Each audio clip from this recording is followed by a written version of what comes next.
niat yang murni atas nama Ilahi, kami terus berbakti, langkah tidak berhenti. Melangkah impian terengganu Darul Iman, maju berkah sejahtera.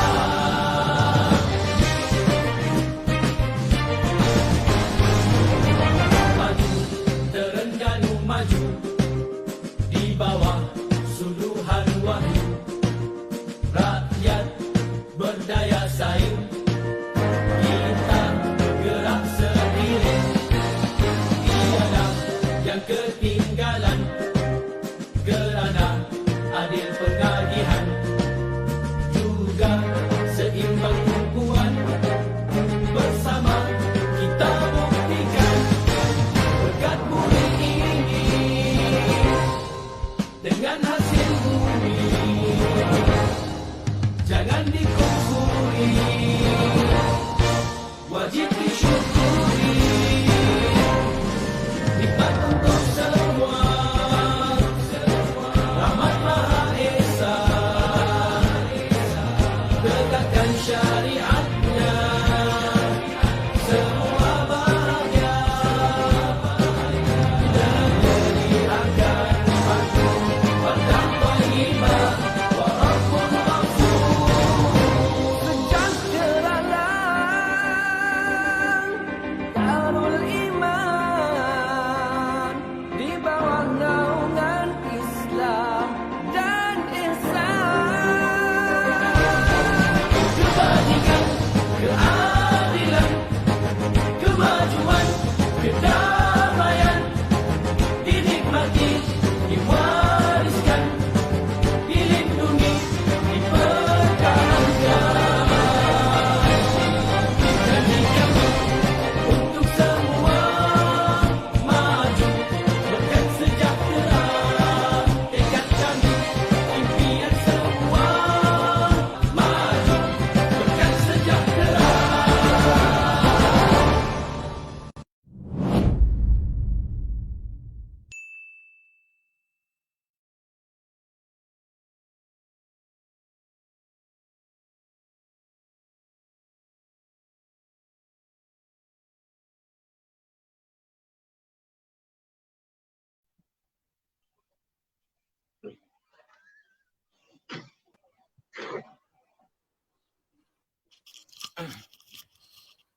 Bismillahirrahmanirrahim.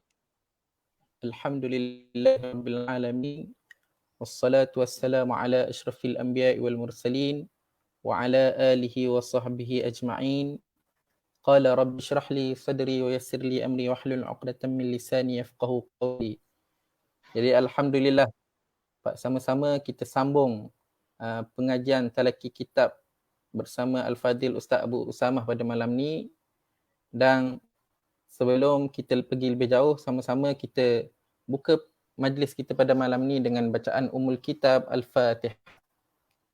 أعوذ بالله من الشيطان الرجيم بسم الله الرحمن الرحيم الحمد لله رب العالمين الرحمن الرحيم مالك يوم الدين إياك نعبد وإياك نستعين اهدنا الصراط المستقيم صراط الذين أنعمت عليهم غير المغضوب عليهم.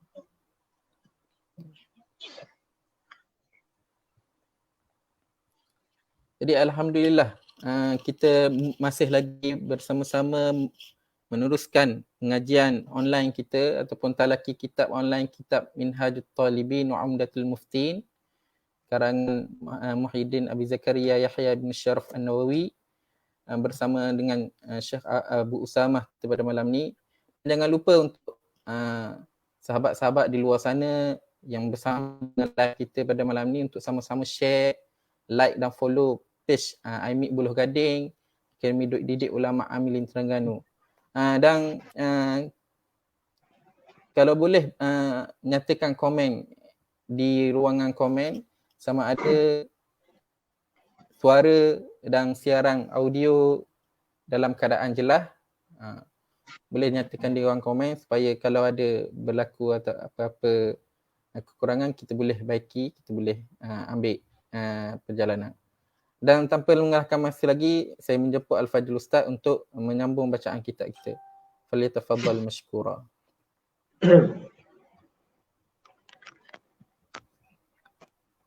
Assalamualaikum warahmatullahi taala wabarakatuh.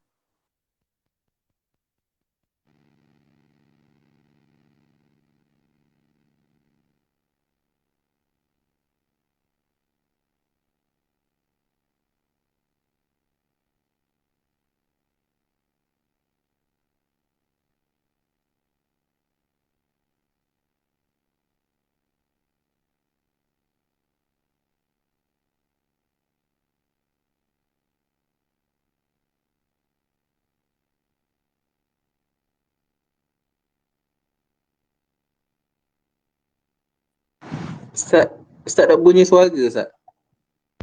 Suara tak ada. Okey, kejap. Okay.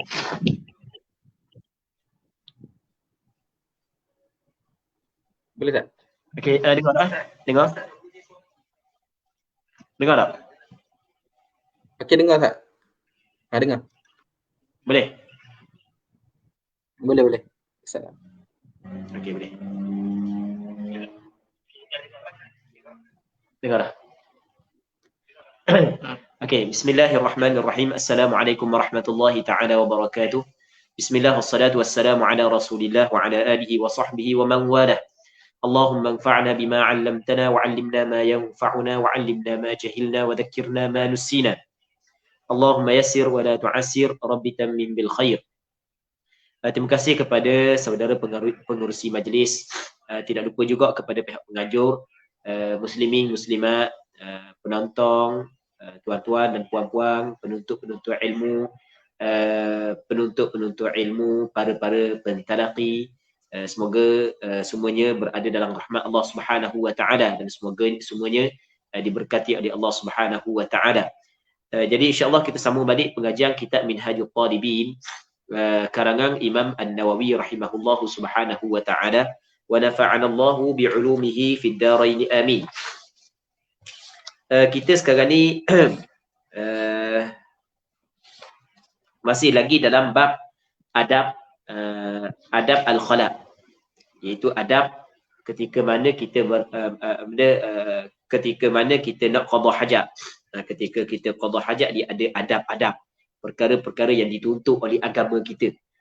Orang yang ingin melakukan qada hajat mesti dia kena buat perkara ini, ataupun kalau tidak mesti pun maksudnya dia buat perkara ini pastinya dapat ganjaran pahala, kerana perkara ini adalah perkara yang dituntut oleh agama kita.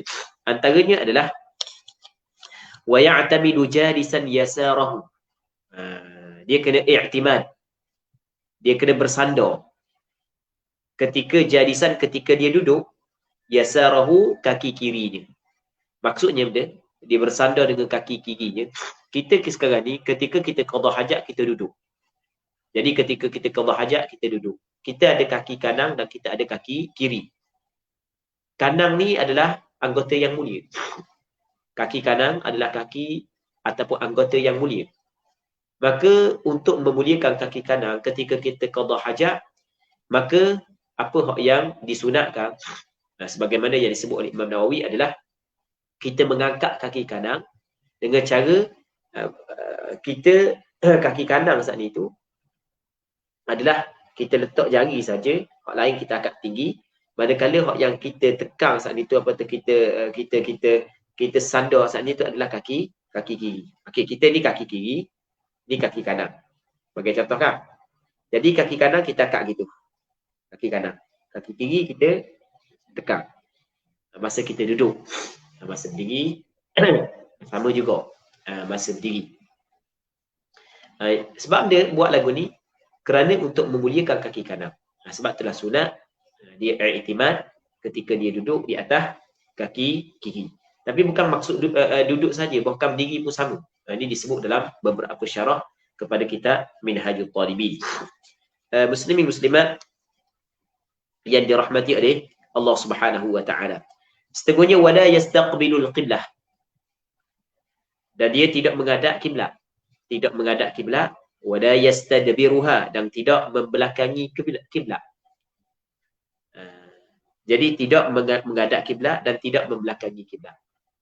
Jadi ketika qada hajat, jangan menghadap kiblat dan jangan membelakangi kiblat. Membelakangi kiblat ni maksudnya kalau tempat kita adalah kita hadap sebelah naik. Sebelah matahari naik. Jadi belakang kita ke kiblat. Kalau menghadap kiblat maksudnya belakang kita ke naik, dada kita ke kiblat.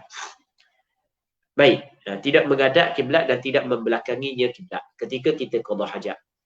Hukum menghadap kiblat dengan membelakangi kiblat ketika kita qada hajat, kadang-kadang hukum dia adalah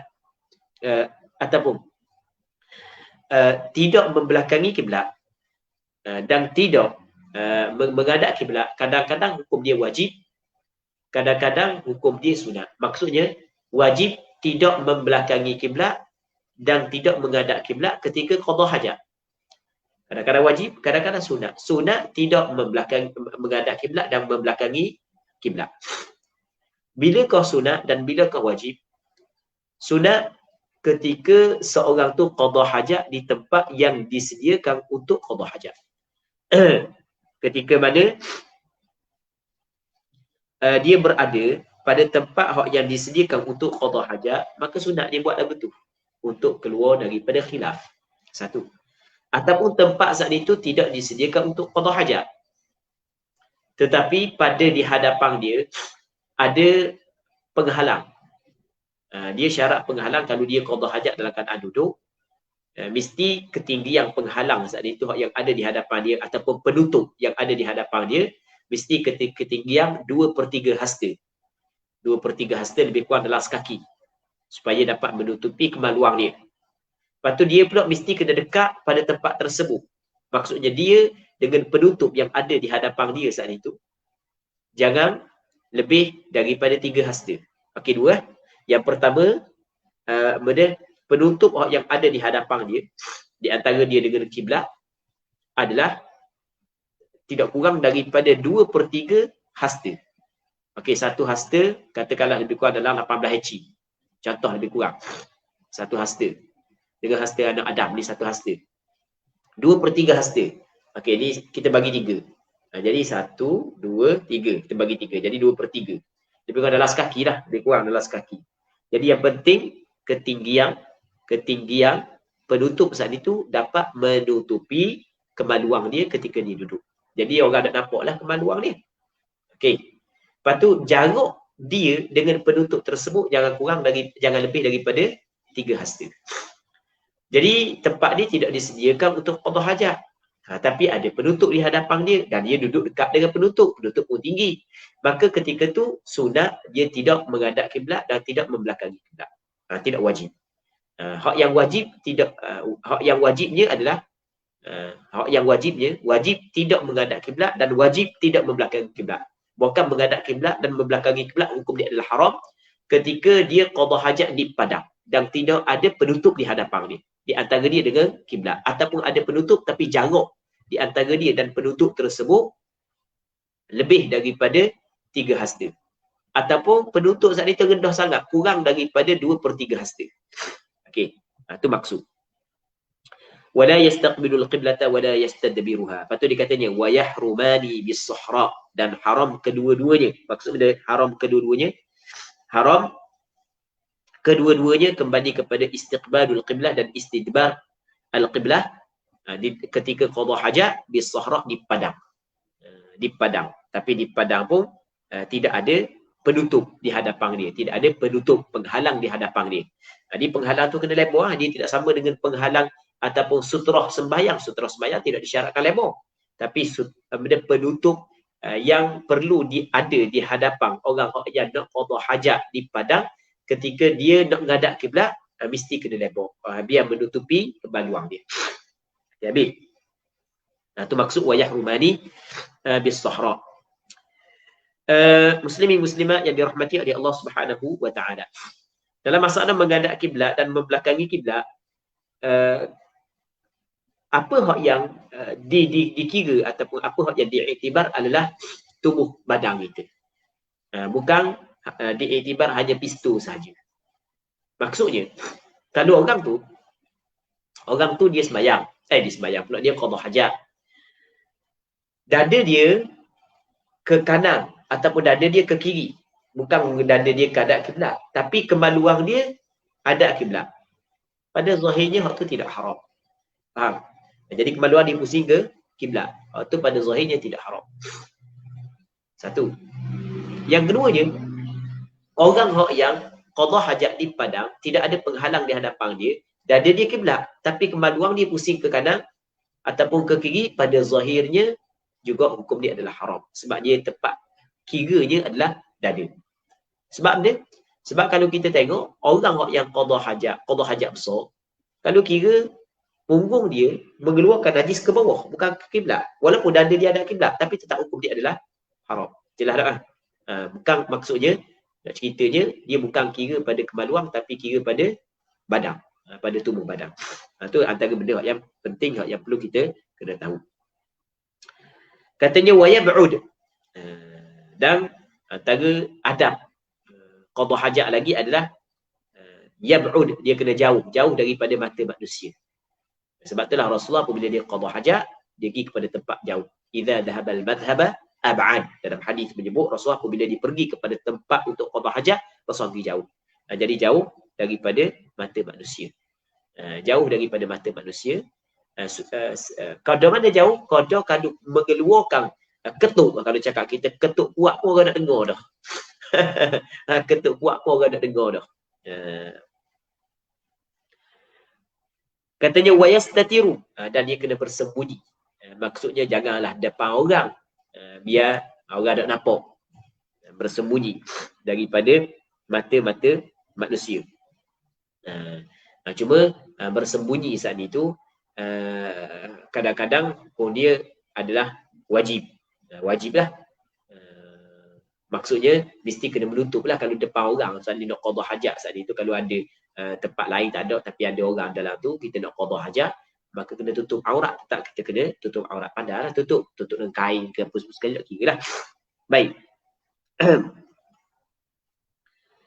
Seterusnya wala yabudu fi ma'in rakid. Dan tidak boleh ataupun dia tidak kencing dalam air yang tenang. Dia ada air yang tenang, ada air yang mengalir. Jadi air yang tenang, hukum kencing dalam air yang tenang adalah dilarang. Hukum dia adalah makruh. Kerana Nabi sallallahu alaihi wasallam dalam hadis Jabir, kata Jabir, naha Rasulullah sallallahu alaihi wasallam an yubada fil ma'ir rakid. Rasulullah larang kencing dalam air yang tenang. Manakala air yang mengalir, mengikut mazhab Syafi'i, juga hukum dia adalah makruh. Tetapi makruh kalau air itu sedikit, berbeza dengan air yang banyak. Kita ada air yang tenang, ada air yang mengalir. Kita ada air yang tenang dan ada air yang mengalir. Air yang tenang ada sedikit dan ada banyak. Air yang mengalir ada sedikit dan ada banyak. Air yang tenang secara umumnya makruh kencing dalam. Baik, kalau sikit, air kecil itu menajiskan. Kalau banyak, kalau air kecil itu tidak mengubahkan sifat air yang banyak tersebut, maka tidak menajiskan, tapi tetap hukum dia adalah makruh sebab Rasulullah larang. Malaikat kalau banyak saat itu macam lauk, itu masalah lain lah. Itu masalah lain. Manakala air yang mengalir, maka makruh kalau sekiranya sedikit. Tidaklah makruh kalau sekiranya banyak. Muslimin muslimat yang dirahmati oleh Allah Subhanahu wa taala. Katanya wajuhrin, dan di dalam lubang. Makruh qada hajat di dalam lubang. Hukum qada hajat di dalam lubang adalah makruh. Kerana ada hadis yang melarang daripada perkara tersebut.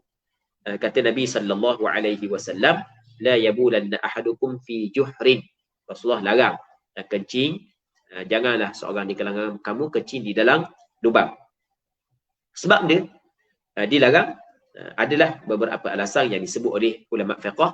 Antaranya adalah dalam lubang tu ada kemungkinan ada binatang, yang mana apabila kita kencing, kita berok dalam tu akan menyakiti dia. Yang ada alasan yang disebut oleh ulama fiqh bahawasanya lubang ni adalah tempat kediaman jin. Jadi kita tiba-tiba kita kencing dalam tu, dia mengganggu saudara kita dari kalangan jin. Dan ada riwayat menyebut bahawasanya ada seorang sahabat Rasulullah yang dikenali dengan Sa'ad bin Ubadah. Dia pernah kencing dalam lubang sehingga dia mati kerana perbuatan tersebut. Jadi Sa'ad bin Ubadah mati. Yang mana dia mati tu kerana kencing di dalam lubang. Jin yang bunuh dia. Dah tahu mana selepas daripada dia mati tu bunyi ada suara yang tidak dilihat tuang dia, yang mana jin bersyair bahawasanya jin kata kami yang telah membunuh ketua kepada puak Khazraj, Sa'ad bin Ubadah. Bunyi suara tuang tak nampak.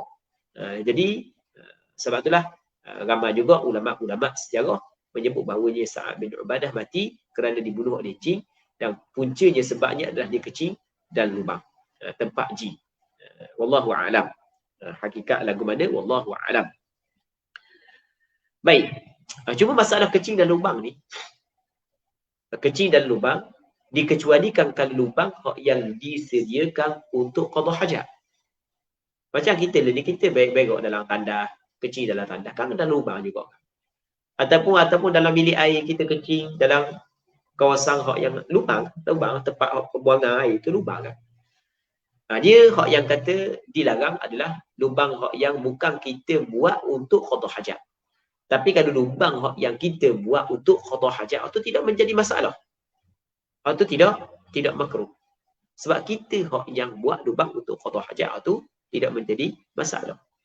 Jadi kadang-kadang orang yang qada hajat di padang, dia pun bawa cok dia cakur-cakur dalam. Lepas tu dia qada hajat dalam lubang tu. Itu tak ada masalah sebab lubang yang dia buat untuk qada hajat. Jadi lubang yang disediakan untuk qada hajat itu tidak menjadi masalah. Itu tidak makruh.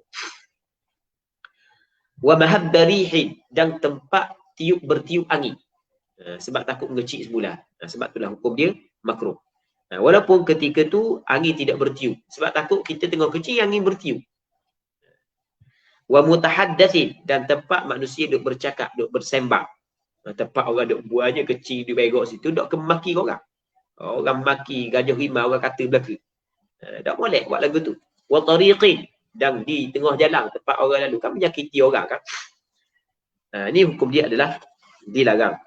Antara adabnya adalah mengelak daripada qada hajat di tempat-tempat yang kita sebut tadi.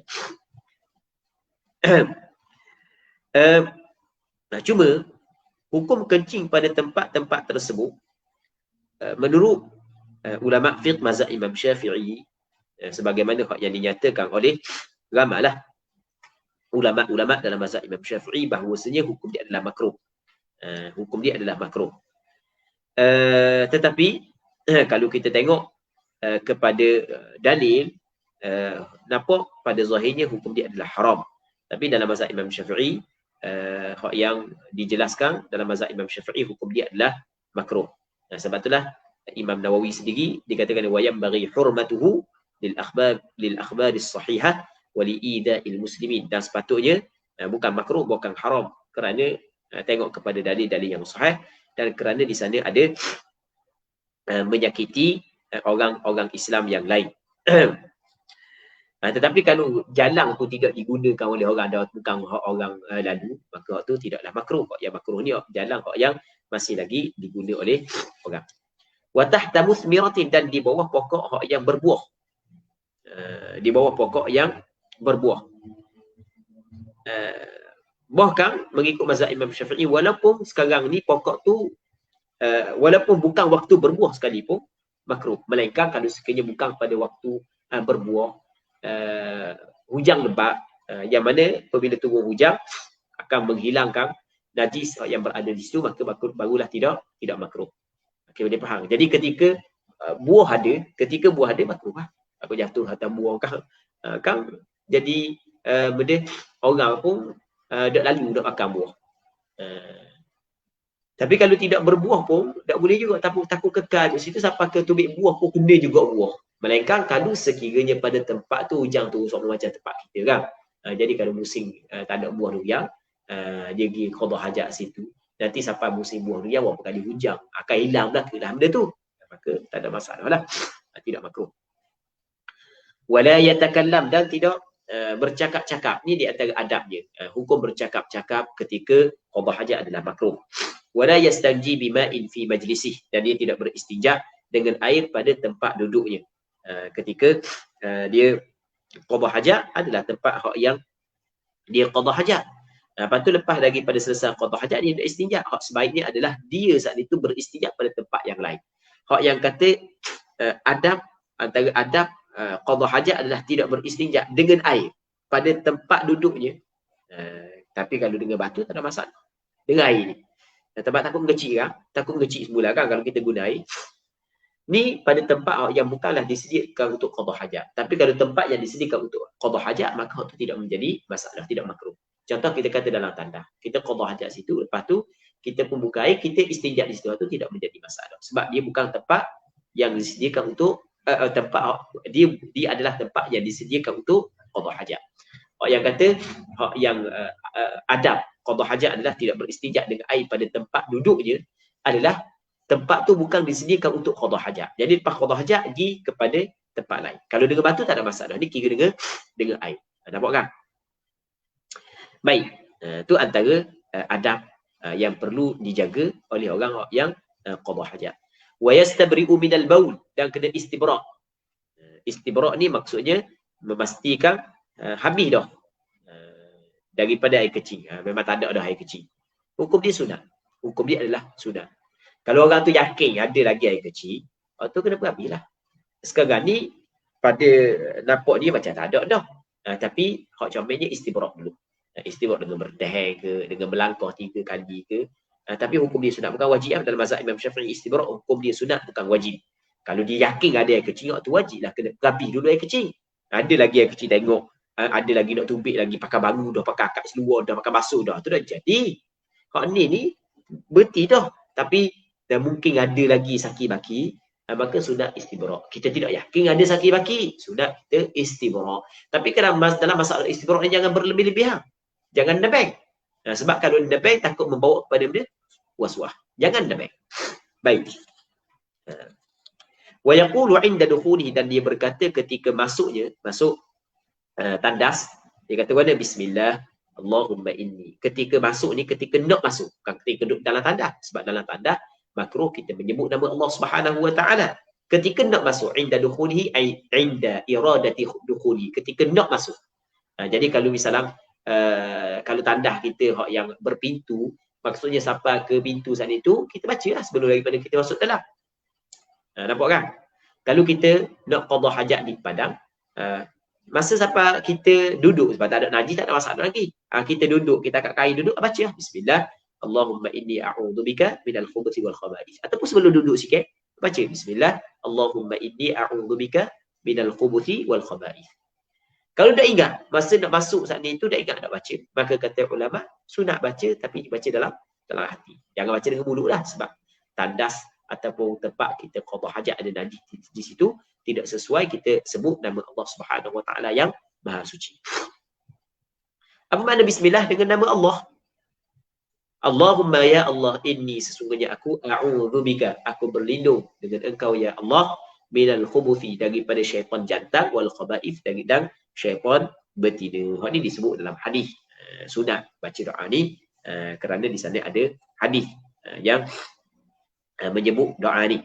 Muslimin muslimat yang dirahmati oleh Allah Subhanahu wa taala. Cuma perkataan al-khubuth wal khaba'ith sebenarnya ada lagi pandangan ulama yang lain daripada makna syaitan jantan dan syaitan betina. Maksudnya ulama ketika mensyarahkan hadis Allahumma inni a'udzubika minal khubuthi wal khaba'ith, ulama berbeza pandangan apakah maksud daripada al-khubuth wal khaba'ith.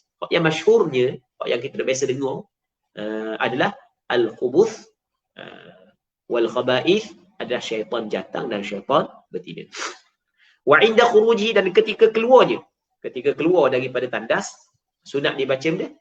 Sunat dia baca ghufranak. Maksudnya kalau tak baca sekalipun tidak ada dosa, sebab dia ni benda yang disunatkan. Ghufranak, keampunanmu ya Allah. Jadi lepas daripada keluar daripada tandas, minta ampun daripada Allah Subhanahu wa taala. Hak ni hak yang termasuk dalam perkara yang disunatkan. Dan benda ni yang dibuat oleh Nabi sallallahu alaihi wasallam dalam hadis yang diriwayat oleh Imam Abu Dawud, diriwayat oleh Imam Tirmizi, yang mana kata Aisyah radhiyallahu taala anha, Nabi sallallahu alaihi wasallam kana Nabi sallallahu alaihi wasallam idza kharaja min al-khala' qala ghufrana. Rasulullah apabila sentiasa Rasulullah kalau dia keluar daripada tandas, dia akan baca perkataan ghufrana. Keampunanmu ya Allah. Jadi meminta keampunan daripada Allah setelah keluar daripada tandas. Dan sebab dia minta ampun kepada Allah, buat dosa ke dah tandas? Bukan buat dosa. Bukan buat dosa. Dah. Sebab benda minta ampun. Disebut oleh ulama beberapa perkara. Antaranya adalah Rasulullah sallallahu alaihi wasallam dia sentiasa menyebut Allah, sentiasa berzikir kepada Allah. Rasulullah sallallahu alaihi wasallam fi kulli ahyani, setiap keadaan dia menyebut Allah, tapi dalam tandas bukan tempat menyebut. Maka apabila dalam tandas tidak boleh berzikir kepada Allah, maka dirasakan suatu kecuaian, yang mana kecuaian tersebut perlu diperbaiki dengan istighfar. Sebahagian daripada ulama menyebut bahawasanya disunatkan kita keluar daripada tandas, kita baca ghufranak, minta keampunan daripada Allah adalah kerana ketika kita dapat qada hajat, sebenarnya itu adalah satu nikmat yang besar yang Allah Ta'ala bagi kepada kita. Allah nikmat besar. Orang nak begok dari nak kecil ni sakit. Susah, sakit. Oh, jangan main. Maka Allah Ta'ala bagi kepada dia dapat qada hajat. Maka setiap nikmat wajib dia bersyukur. Setiap nikmat wajib dia bersyukur. Dan dia tidak mampu untuk mencapai hakikat syukur. Dia tidak mampu. Seorang sebenarnya, dia tidak mampu untuk mencapai hakikat syukur. Kerana nikmat Allah Ta'ala bagi kepada kita terlalu banyak. Sebagai contoh, katakanlah orang saat itu dia sedar qada hajat ni adalah nikmat yang Allah Ta'ala bagi kepada dia. Maka dia bersyukur. Dia bersyukur saat itu, alhamdulillah. Dia kata alhamdulillah, dia bersyukur saat itu. Sebenarnya adalah nikmat pula. Nikmat. Orang mampu bersyukur tu nikmat. Yang mana nikmat tersebut perlu kepada bersyukur. Bersyukur berikutnya juga nikmat yang perlu kepada bersyukur. Sebab itulah hakikat syukur adalah kita tidak mampu untuk bersyukur kepada Allah. Maka kerana ketidakmampuan kita itulah kita menetampalkan dengan istighfar, meminta ampun kepada Allah Subhanahu wa taala. Ghufranak, keampunanmu ya Allah. Alhamdulillahilladzi adhaba anniyal adha, annil adha. Baca anniyal adha wa afani. Segala puji bagi Allah yang telah menghilangkan daripada aku perkara yang menyakiti dan memberi afiat kepada aku. Muslimin muslimat yang dirahmati oleh Allah Subhanahu wa taala. Seterusnya katanya, wa yajibul istinja, dan wajib beristinja. Wajib beristinja. Wajib hukum. Hukum beristinja adalah wajib. Tetapi kita tengok syarat-syarat. Apa makna istinja? Istinja ini adalah makna dia adalah izalatul lin najasah, menghilangkan najis. Min kulli kharijin mulawwih, daripada setiap yang keluar, yang mengotorkan tempat keluar. Yang mana najis yang mengotorkan, yang mengotori tempat keluar, wajib kita kena istinja, menghilangkan najis tersebut dengan air dan seumpama air. Wajib istinja. Wajib istinja bima'in, dengan air. Itu dipanggil alat yang digunakan untuk beristinja. Hukum beristinja wajib. Alat yang digunakan untuk beristinja adalah air, au hajarin, ataupun batu. Batu dan seumpama batu. Seumpama batu nanti kita akan tengok lepas daripada ni. Jadi atau ni boleh pilih. Air saja pun apa, batu saja pun apa. Jangan kita faham istinja dengan batu adalah ketika tidak ada air. Dah, bukan. Istinja dengan batu bukan kerana ketika tidak ada air, bukan. Ia tidak sama dengan tayamum. Boleh kita tayamum, tayamum bukan orang sakit ni. Boleh kita tayamum ataupun kita kena tayamum ketika tak ada air. Kalau ada air, tak boleh tayamum. Masalah tayamum dia tidak sama dengan istinja. Istinja dengan batu bukanlah disyarat kena tidak ada batu. Bukan. Silap. Istinja dengan batu bukanlah disyaratkan kena tidak ada air. Ada air sekalipun boleh istinja dengan batu. Tak ada masalah. Ada air tapi kita malah nak istinja dengan air. Nak pakai tisu. Boleh, tak ada masalah. Begok. Boleh, tak ada masalah. Oh, kotornya. Dah. Kotor tu di sisi mum. Di sisi syarat dah. Jadi kita kena tahu kadang-kadang pandangan kita kata kotor, tapi di sisi syarak kita bersih. Dah kalau cukup syarat-syarat dia. Okey, nampak kan? Oh, macam Cina kata dia. Oh, lap dengan tisu. Dia sekarang ni bukan kira macam Cina ke macam siapa, bukan. Dia kira apakah hukum yang ditetapkan oleh syarak. Kewajipan beristinja itu adalah hukum yang ditetapkan oleh syarak. Cara beristinja juga suatu penetapan ataupun ketetapan yang ditetapkan oleh syarak. Baik. Walaupun boleh kita istinja dengan air ataupun batu, tapi katanya wajam'uhuma afdal, dan mengumpul keduanya air dan batu lebih afdal. Itu adalah lebih afdal. Lebih afdal kita istinja dengan batu dulu baru dengan air. Kerana istinja dengan batu ni dia akan menghilangkan air. Manakala istinja dengan air menghilangkan asar, kesan. Dan pengguna air tidak perlu banyak kalau kita istinja dengan batu sebelumnya. Faham lagi? Sebab hilang dah air najis dengan kita lap. Jadi sikit je guna air. Sikit je guna air. Baik. Dan sebab itulah mengumpul keduanya tu lebih afdal. Katanya wa fi ma'na al-hajari kullu jamidin tahirin qali'in ghairi muhtaram. Dan pada makna batu. Maksudnya tadi dia kata boleh istinja dengan air atau batu. Dan pada makna batu, maksudnya dia mengambil hukum batu sebagaimana boleh istinja dengan batu, juga boleh istinja dengan dia. Mana? Kullu jamidin, setiap benda yang beku. Dia jamid ni lawang dia benda cair, bukan benda cair lah. Mesti benda beku, bukan benda cair. Bukan. Dia bukan mesti benda keras. Sebab ni kita kata ni lembek je. Tapi boleh istinja. Boleh istinja dengan mah ni. Tak ada benda lain pakai istinja dengan mah. Dah pakai banyak hari dah, 4 hari dah. Istinja dengan mah, nanti pakai mah lain dah. Boleh, tak ada masalah. Setiap benda yang beku, tahirin, yang suci. Jadi kalau benda beku tu najis ataupun mutanajis tak sah. Dia ada najis dan ada mutanajis. Najis ni air dia najis. Mutanajis ni benda yang suci tapi terkena najis. Faham? Jadi tisu pada asalnya suci ke tak? Suci. Tapi apabila orang guna dah, maka jadi mutanajis. Nampak? Najis contoh tahi. Tahi kambing. Tahi kambing tokoh hok keri dah, kerah tu kan. Tahi lembu hok kerah, tahi unta kerah, nak guna dengan tahi tu nak istinja, tak boleh. Tak boleh. Sebab dia? Sebab najis. Hak yang bolehnya syarat dia mesti kena benda suci. Suci qali'in. Benda yang dapat menghilangkan, menanggalkan najis. Kalau tak dapat menanggalkan najis, contoh macam botol licin gitu kan. Tak payah hilang tak? Najis ada apa hilang? Tak boleh. Ghairi muhtaram, yang tidak dihormati oleh syarak. Yang tidak dihormati oleh syarak. Kalau dihormati tak boleh. Contoh dihormati benda kitab-kitab agama. Tak boleh. Tak ada lain, ada kertas kitab aja. Kitab lama-lama. Nampak cabut situ dah. Ambil guna buat istinja. Tak boleh. Benda tu tidak memada sebab benda tu dihormati oleh syarak. Begitu juga makanan, tak boleh. Kalau makanan tak boleh. Sebab ketika Rasulullah sallallahu alaihi wasallam larang beristinja dengan tulang. Kerana fa innahu zadu ikhwanikum minal jin. Kerana ia adalah makanan kepada sahabat kamu dari kalangan jin. Tu kita kena faham. Tak boleh. Sebab dia adalah makanan jin.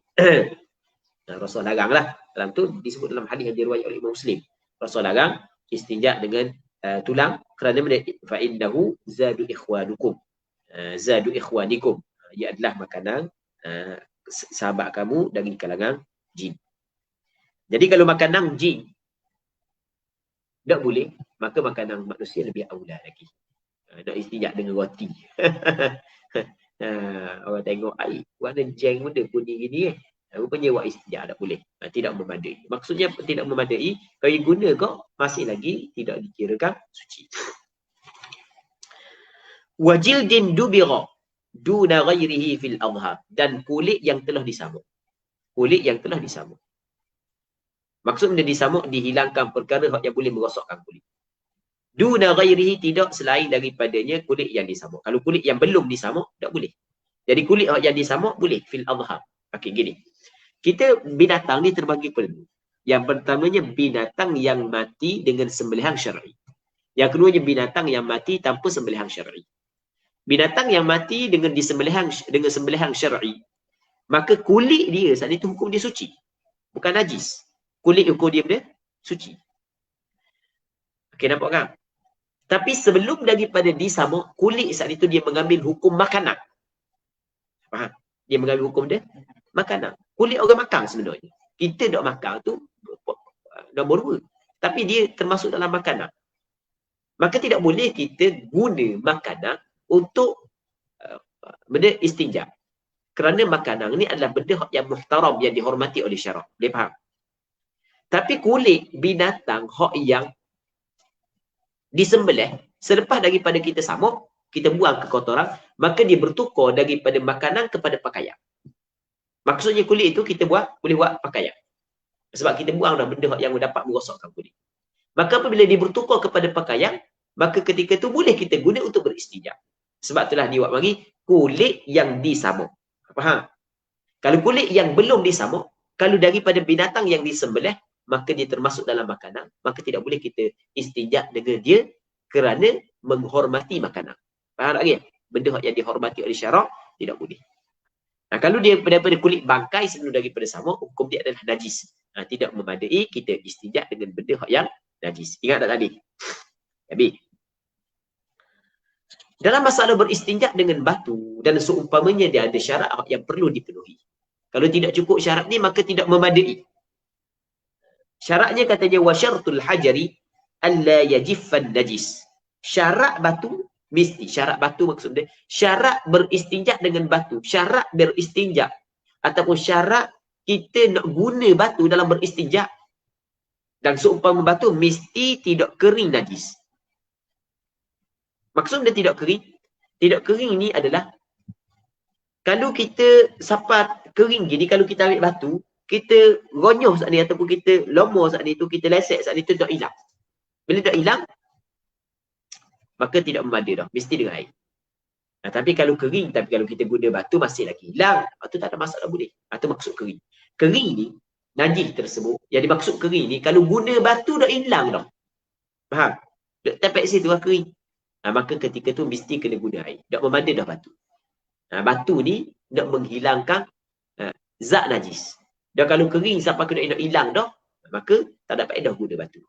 Nah, sebab itulah syarat ni mesti kena tidak kering najis. Faham tak yang? Nah, cuma anda kawan saat ni. Kadang-kadang kita panggil kering, tapi kalau kita guna batu masih lagi dapat menanggalkan najis. Maka ketika tu memadai batu. Jelas tak? Wala yantaqila, dan tidak berpindah. Najis tersebut tidak berpindah daripada tempat keluarnya dan tempat tetapnya. Ketika dia keluar, okey, sini tempat keluar, ada yang kotor sini. Dia tidak berpindah daripada ni kepada tempat lain. Kalau berpindah daripada tempat keluar dia kepada tempat yang lain, contoh masa keluar saat itu, kawasan ni kotor lah kan? Okey, bolehlah kita istinja dengan batu ataupun tisu dan seumpamanya di sini. Nampak kan? Tapi masa kena kaki sikit ataupun kena tangan, hak di tangan dengan kaki ni, boleh tak kita nak istinja dengan batu? Tak boleh. Sebab dia telah berpindah. Faham? Hak sini bolehlah, hak tangan dengan kaki tak boleh. Hak tangan dengan kaki mesti dengan dia dengan air. Wala yaqra'a ajnabiyyun. Dan tidak datang ke atas. Nah, tidak datang ke atas tempat najis tadi tu. Tempat tu tempat kita nak istinja lah. Tidak datang oleh perkara yang asing. Sama ada perkara yang asing itu adalah perkara yang suci ke ataupun perkara yang najis. Contoh, masa qada hajat, dalam tandas bawah tu ada air. Air saat itu campur dengan najis dalam. Jadi air pun tak najis lah kan. Tiba-tiba jatuh najis dalam, ngecik air, kena hak bawah ni. Maka tak boleh lagi kita istinja dengan batu. Bahkan mesti kena istinja dengan air. Tapi kalau peluh tak apa, peluh dimaafkan. Peluh dimaafkan. Baik. Katanya walau nadara. Walaupun nadir al-kharij, benda yang jarang keluar, tetap wajib kena beristinja. Tapi kena syarat dia, syarat yang keluar saat itu mesti mengotori tempat tu. Kalau tidak mengotori, maka ketika itu tidak wajib beristinja. Maksudnya wajib beristinja sama ada yang keluar saat itu, benda yang biasa keluar, ataupun benda yang jarang keluar, dan dia mengotori tempat keluar, maka wajib kena beristinja. Nampak? Nampak? Darah biasa keluar ke jarang? Biasa keluar darah? Oh, jarang. Ingat biasa. Jarang. Maka wajib tak istinja kalau keluar darah? Wajib. Awin tashara fawqa al-'adah, ataupun intashara, mereboklah ia lebih daripada adat. Kebiasaan dah sampai sini, ni luar daripada kebiasaan. Kena tempat lain. Tapi walam yujawiz safhatahu wa hashifatahu jazal hajaru. Oh gitu. Walau nadara. Dia silap baca.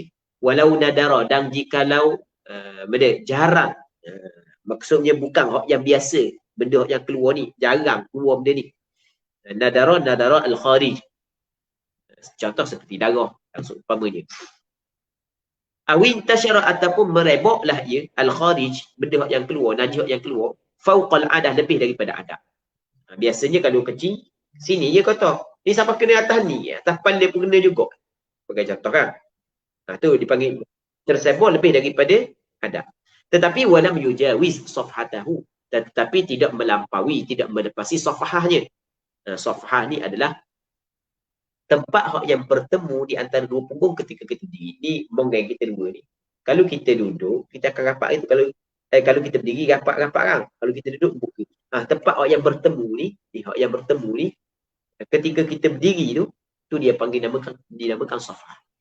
Jadi, hak yang keluar saat itu, tidak melepasi safah. Masuk dalam kawasan ni lagi lah.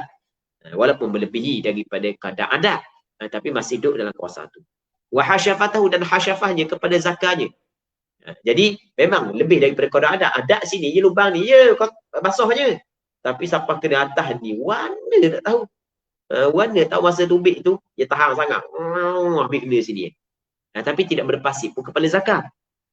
Ketika tu jazal hajaru fil azhar. Harus al hajaru, batu, fil azhar, mengikut kaul al azhar. Okey, boleh faham? Dia masalah intashara fawqa al-'adah wa lam yujawiz safhatahu wa hashafatahu. Dia lain daripada la yantaqil. Dia la yantaqil begini. Okey, katakanlah ni tempat keluar ni, punggung ni tempat keluar. Dia lebih, tengok, masa dia keluar kena sini je. Tak kena lain, kena sini je. Maka kat sini boleh kita istinja dengan batu. Faham? Satu. Ataupun masa keluar saat itu, masa keluar, kena sini, dan kena biga-biga ni. Safhah ni kena belaka biga-biga ni. Banyak sangat, banyak cahaya. Kena belaka. Masih lagi boleh istinja dengan batu. Rombong habis. Boleh. Tak ada masalah. Boleh. Nampak tak? Nampak tak? Yang ketiganya, ni, masa keluar sini je. Ni, masa keluar sini je. Ni, sini. Masa keluar. Tapi dia istinja, dia bangun. Sampai ke kena tempat lain. Walaupun kena saat itu masih lagi dalam safhah. Hak yang lebih daripada tempat keluar, hak yang berpindah daripada tempat keluar kepada tempat lain. Baik. Itu tidak boleh istinja dengan batu. Boleh faham? Okey, sekali lagi. Dalam mazhab Imam Syafi'i, ini benda penting benda penting. Antara syarat istinja dengan batu adalah tidak berpindah benda yang keluar saat itu daripada tempat tetap dia ketika keluar kepada tempat lain. Okey, masa dia keluar, di manakah tempat keluar dia? Okey, sini. Okey, dia tetap dah sini. Jangan berpindah kepada tempat lain. Kalau berpindah kepada tempat lain, tempat lain tidak boleh istinja dengan batu. Walaupun masih lagi dalam safhah. Hak yang kata dalam safhah saat itu boleh istinja dengan batu adalah ketika keluar kena lalu safhah. Nampak? Ketika keluar kena lalu safhah. Jelas tak? Okey. Katanya wayajibu salasu masahat, dan wajib 3 masahat, 3 sapu. Mesti dengan 3 sapu. Dia tidak wajib 3 biji batu. Hak yang wajibnya 3 kali sapuan. 1 biji batu, kita guna 1 biji batu. Kita sapu daripada 3 penjuru, maka boleh. Yang penting 3 sapuan. Kurang daripada 3 tak boleh. Sebab Salman Al-Farisi sebut dahana Rasulullah sallallahu alaihi wasallam an nastanjiya bi aqall min 3 ahjar. Rasul larang kami beristinja kurang daripada 3 biji. Maka ulama fiqh mazhab Imam Syafi'i kata tak boleh, mesti kena 3 biji. Walaupun berlaku suci. Maksudnya hilang najis, tak ada benda dah dengan sebiji batu. Mesti kena cukup 3 biji batu. Nampak? Wajib. Wajib dengan 3 biji, dengan 3 kali sapukan 3 biji batu. Walau bi atrafi hajarin, walaupun dengan tepi-tepi 1 biji batu. 3 sapu tu diguna tepi 3 sebiji batu. Maksudnya ambil 3 penjuru daripada sebiji batu. Penjuru yang berbeza, dia buat sapu. Jadi sapu nisa, sapu nisa, sapu nisa daripada sebiji batu. Maka membada. Baik. Katanya fa illam yanqa, maka jika tidak bersih tempat keluar najis dengan 3 biji batu, tak bersih. Maksudnya masih lagi ada najis, masih lagi ada jirim najis di situ, walaupun dengan 3 biji batu dah. Katanya wajib al-iqa, wajib dibersihkan, wajib kena hilangkan juga. Dan cara mana wajib kena hilang? Kena tambah lagi batu. Okay, boleh faham? Hak wajib 3 biji batu. Kalau kurang daripada 3 biji batu, tidak memada. Walaupun suci dah kurang daripada 3 biji batu. Berok sikit je. Dia ambil sebiji batu, dia pun tak tarik. Adak dah, hilang dah. Ha? Tetap wajib kena tambah 2 biji batu, cukup 3. Nampak? Kena cukup dia? Cukup 3. Okey. 1. Yang keduanya, kalau sekiranya 3 biji batu tapi masih lagi belum bersih, maka mesti kena tambah sampai ke bersih. Sebab itulah 2 ni syarat dia. Wajib. Yang pertamanya mesti kena bersih. Yang keduanya mesti kena 3. Kalau bersih sebelum 3, kena cukup 3. Kalau 3 tak bersih lagi, kena tambah. Tambah banyak mana? Tambah sampai bersih. Sapu sampai bersih. Sapu bersih. Sapu sampai bersih. Cuma wasunnah ida. Sunat ida. Maksudnya sunat ida. Sunat kita mewitirkan, mengganjilkan. Maksudnya, katakanlah 3 dah bersih lagi, dia tambah 4, tambah 5. Okey, lepas tu bersih. Maka bersih tu, masa bersih tu mungkin jatuh pada bilangan ganjil dan mungkin jatuh pada bilangan genap. Kalau jatuh pada bilangan ganjil, selesai.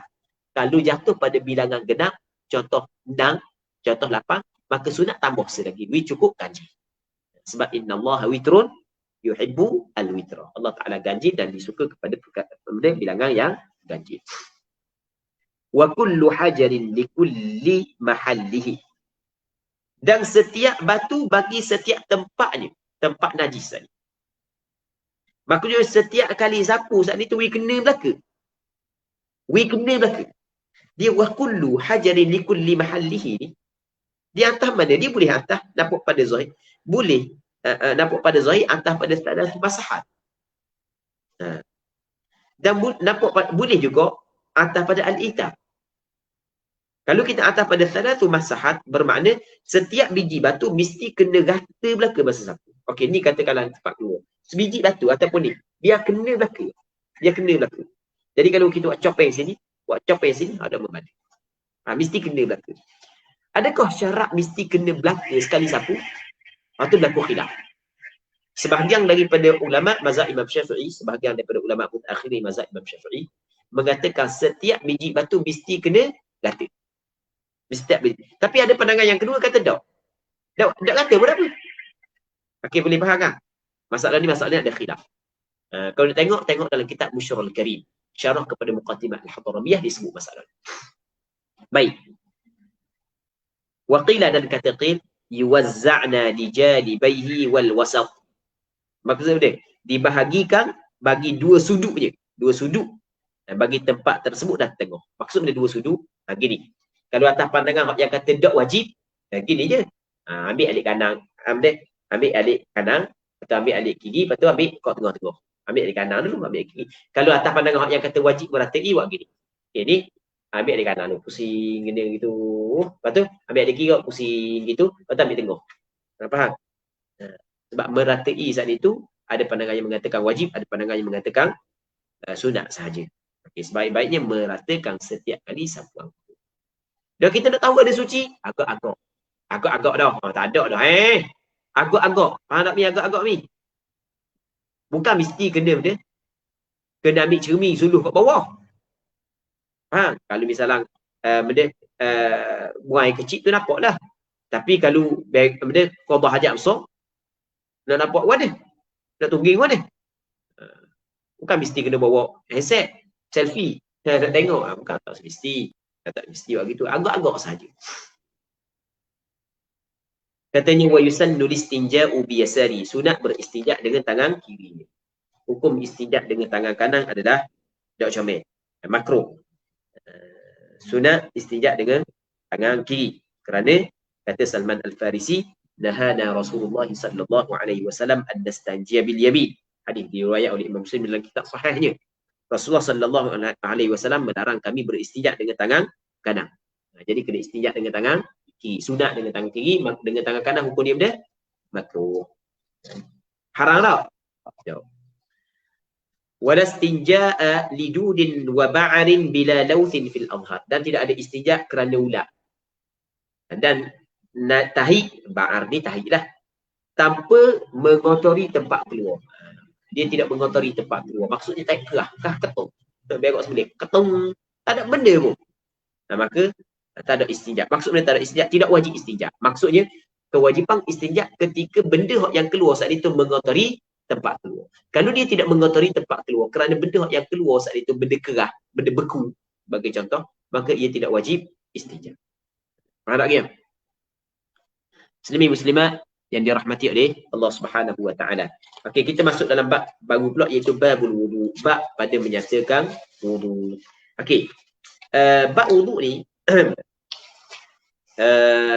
insya-Allah kita akan sambung pada minggu akan datang kalau sekiranya dipanjangkan umur. Sebab malam ni kita ada soalan. Kita kena jawab soalan. Jadi pihak penganjur dia hantar soalan kepada ana, dia minta ana jawab. Kita jawab soalan dulu lah. InsyaAllah. Soalan yang pertama merujuk kepada jenis-jenis air seperti mutlak, mutaghayyir dan lain-lain. Air perahan buah-buahan, asir dan air nyo, air kelapa termasuk dalam kategori air mana? Jadi sebelum daripada ni, kita bincang berkenaan dengan air. Kita ada alat yang boleh digunakan untuk bertaharah adalah air. Air yang kita boleh guna untuk bertaharah adalah air mutlak. Lepas tu di sana ada air mutaghayyir dengan benda yang suci. Di asal air mutlak tapi campur dengan benda yang suci di dalam. Kalau berubah sikit tak ada masalah. Kalau berubah banyak tak boleh. Maksudnya air itu suci tapi tidak menyuci. Itu air mutaghayyir. Lepas tu kalau air mutanajis ni asal air mutlak tapi masuk najis dalam. Sedangkan air itu sedikit. Ataupun air itu banyak tapi najis mengubahkan sifat air itu, air mutanajis. Jadi nak tahu air nyo ni, contoh air nyo ni, dia masuk dalam kategori mana? Dia air nyo atau air benda yang dia kata saat ni, air nyo, lepas tu air asir, dia masuk dalam air bukan air mutlak. Dia masuk dalam dia bukan air mutlak. Air nyo dia tidak masuk dalam air mutlak. Dia masuk dalam air bukan air. Air mutlak ni benda. Air mutlak adalah air yang dilepaskan daripada ikatan yang lazim. Air nyo air yang bukan mutlak. Maksud dia air yang tidak dilepaskan daripada ikatan yang lazim. Ada ikatan yang lazim. Air diikatkan dengan dia. Okey. Ana segeleng awak bagi apa yang disebut dalam kitab. Okey, kata dalam kitab, contoh ke dalam kitab Mughni al-Muhtaj. Dia kata ada air mutlak ni wa huwa ma yaqa'u alaihi ismu ma'in bila qaidin. Setiap air perkara yang dinamakan air tanpa ada qaid, sama ada qaid dengan idhafah. Dia ni dinamakan air tanpa ikatan. Ikatan dengan idhafah contoh kama iwardin, seperti air bunga mawar, air mawar, air ros. Au bi sifatin ataupun diikatkan dengan sifat contoh kama indafiq, air mani, air yang terpancung. Allah Taala katakan khuliqa min ma'in dafiq, diciptakan daripada air dafiq, air mani. Jadi air mani tu dia panggil dia air yang diqaidkan dengan dafiq. Jadi bermakna dia bukan air mutlak. Bukan air mutlak. Maksudnya air yang diikatkan dengan ikatan yang lazim. Tapi dia bukan termasuk dalam air mutaghayyir. Dia tidak termasuk dalam air mutanajis. Sebab air mutanajis pada asalnya adalah air mutlak. Tetapi masuk najis dalam. Nampak? Air mutaghayyir asalnya air mutlak tapi campur dengan benda yang suci, yang mana benda yang suci mengubahkan sifat air dengan perubahan yang banyak. Okey. Itu untuk jawapan soalan yang pertama. Masalah kubul, soalan yang kedua. Masalah kubul dan dubur yang tersumbat dan terpaksa tebuk lubang yang lain. Nasallallahu alaihi wal afiyah. Bagaimana jika lubang yang ditebuk itu betul-betul di atas pusat atau tempat lain di atas garisan keliling setentang dengan pusat? Adakah ia mengambil hukum di atas ataupun di bawah pusat? Baik. Sebelum daripada ni, kita bincang berkenaan dengan perkara yang membatalkan wuduk adalah keluar sesuatu daripada kubul dan dubur. Lepas tu ketika kita bincang perkara tersebut, pengarang kita Imam Nawawi menyebut kalau sekiranya orang tu tersumbat tempat keluar dia, lepas tu terbuka di bawah ma'idah dia. Di bawah ma'idah. Perkataan ma'idah di sini dengan makna di bawah pusat. Benda yang asal tertutup, lepas tu terbuka di bawah pusat, ada lubang di bawah pusat, maksudnya di bawah kawasan pusat. Tiba-tiba tubik sesuatu, maka ia membatalkan wuduk. Kalau dari hak yang bahagian atas pusat, maka ia tidak membatalkan wuduk. Faham? Sebab hak yang atas pusat dia sama dengan muntah. Sekarang ni bukan nak kira hak bawah, hak atas, soalannya hak tengah-tengah. Maksudnya betul-betul pada pusat ataupun hak yang setara, setentang dengan pusat.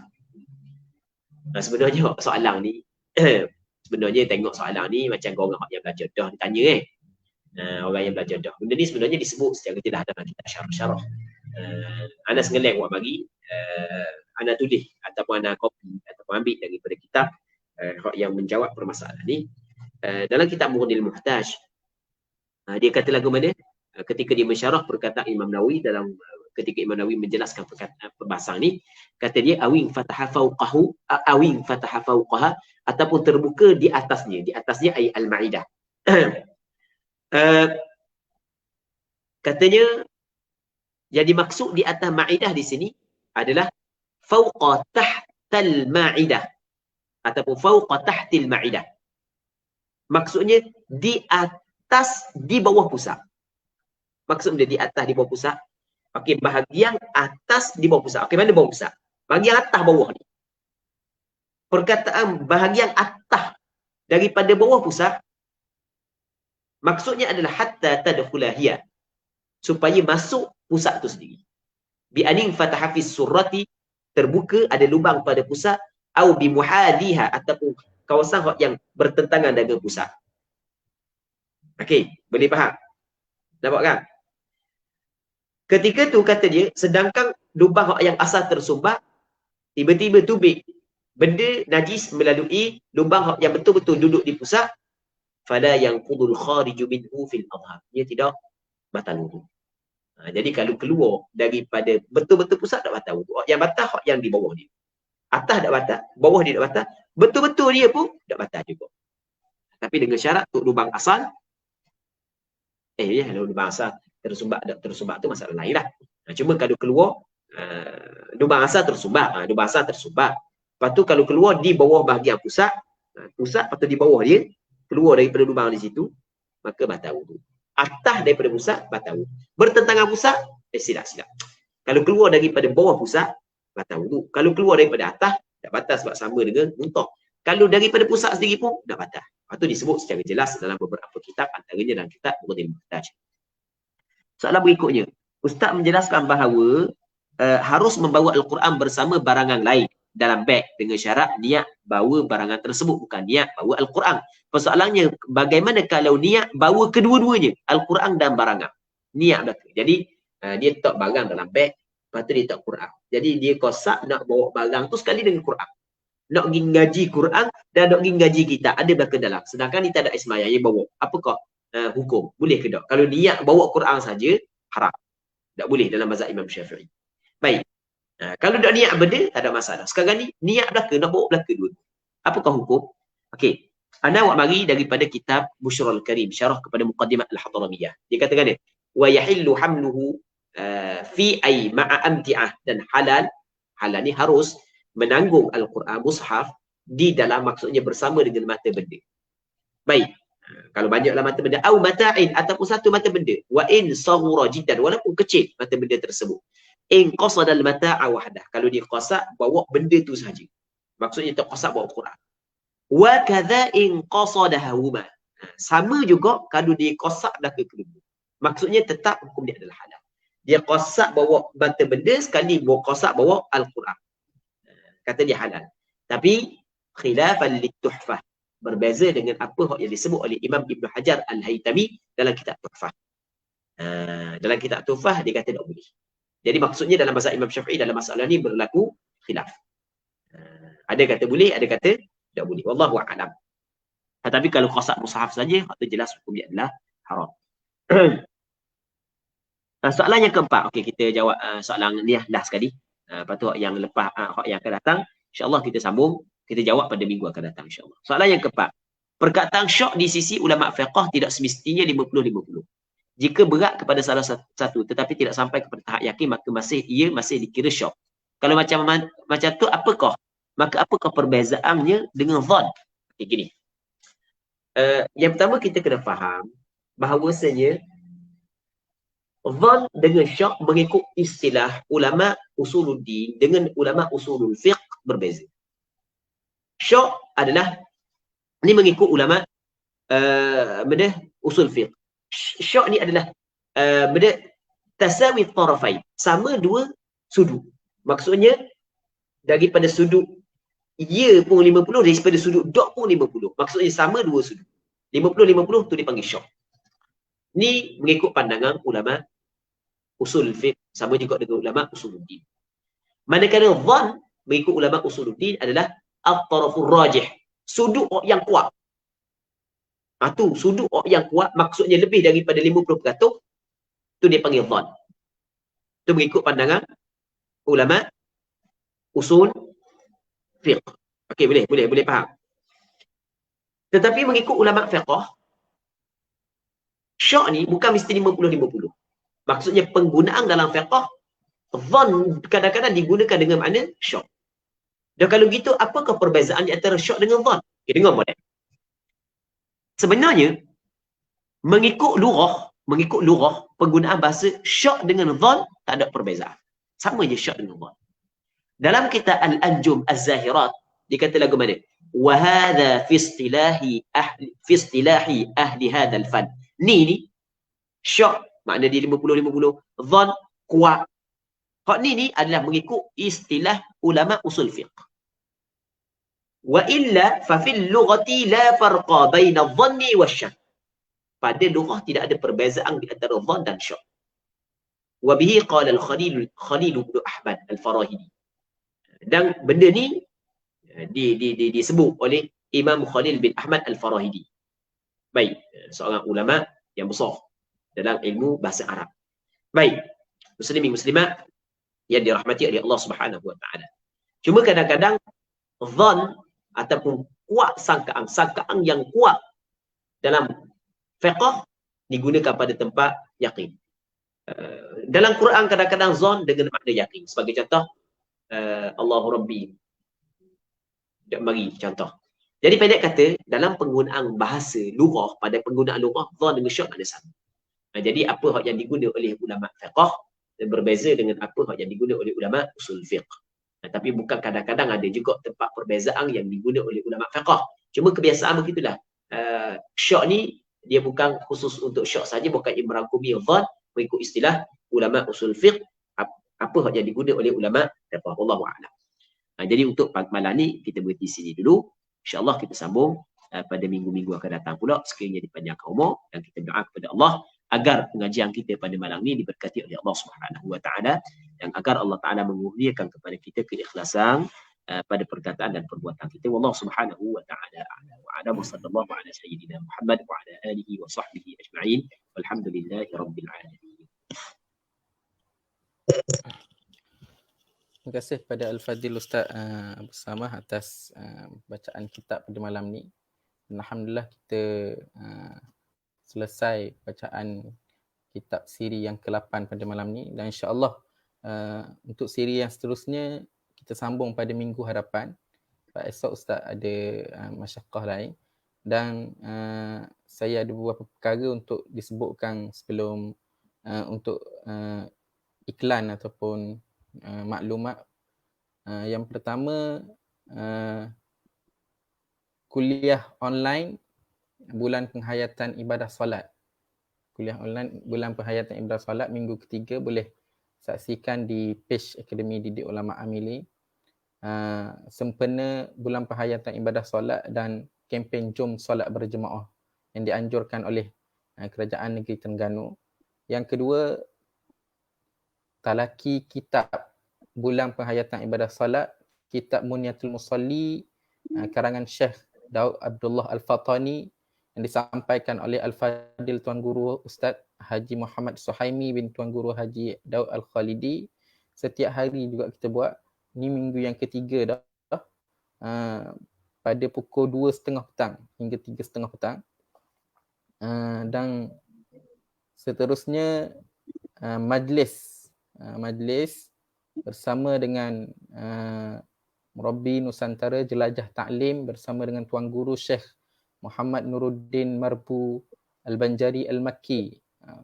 Syekh Nuruddin akan berada di Bumi Darul Iman bermula daripada 16 hari bulan hingga 20 Mac. Dan boleh tengok siri-siri kuliah dan siri-siri jelajah ta'lim di poster yang terdapat di page Akademi Doa juga. Dan yang terakhir, satu forum ikon da'i bersama selebriti yang membawa panel pertama Ustaz Ahmad Dusuki bin Abdul Ghani, panel kedua Ustazah Datuk Dr. Nur Hafizah binti Musa dan dimoderatorkan oleh Ustazah Ilhami Nadrah pada 19 Mac Jumaat ni pada 9.30 malam. Boleh saksikan live di Akademi Didik Ulama Amilin Terengganu. Dan untuk yang terakhir, terima kasih kepada Al-Fadil Ustaz atas siaran pada malam ni. Dan insya-Allah kita akan jumpa lagi pada siri-siri akan datang. Moga-moga kita terus istiqamah. Dan saya mohon maaf atas kesilapan dan ketelanjungan saya pada malam ni. Jadi sama-sama kita akhiri majlis kita pada malam ni dengan bacaan tasbih kafarah dan suratul Asr. Subhanakallahumma wa bihamdika asyhadu an la ilaha illa anta astaghfiruka wa atubu ilaik. Terima kasih Al-Fadhil Ustaz. Terima kasih kepada semua. Wabillahi taufiq wal hidayah. Wassalamualaikum warahmatullahi taala wabarakatuh.